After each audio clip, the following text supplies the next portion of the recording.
Hello, Professor Vithlani. The psychologist that I chose for my presentation will be Ivan Pavlov.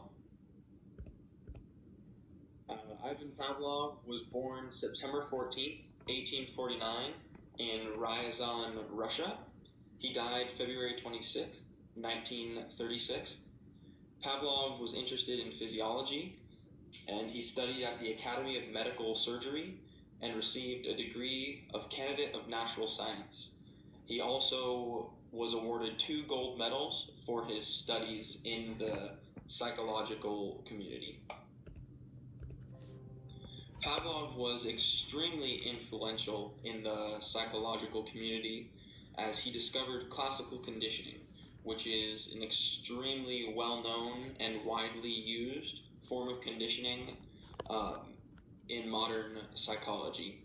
He was essential to the founding of behavior therapy and conducted one of the most famous experiments in psychology, the Pavlov's dog experiment, where he trained his dog through classical conditioning to salivate at the sound of a bell in assumption that he'd be getting food through the use of classical conditioning. He studied the physiological connection between the brain and gut and largely studied animals in his career.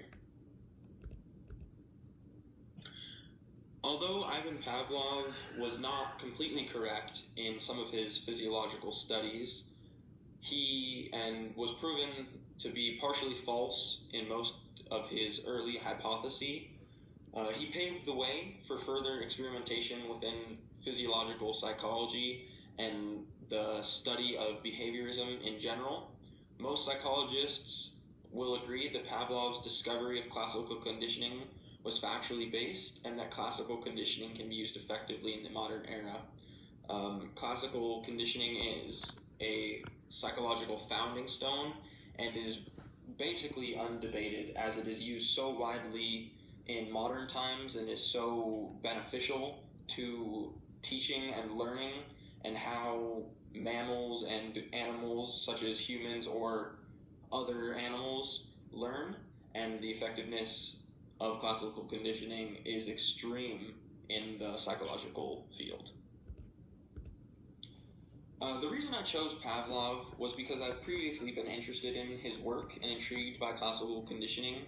I took psychology my sophomore year of high school and was extremely intrigued by specifically Pavlov's dog and other experiments that Pavlov had done, and I found it really interesting how widely used those experiments can be and classical conditioning can be for humans, that it goes beyond just animals and more simplistically minded creatures and can go as far as humans, such as the placebo effect, where humans tend to believe that there's a connection between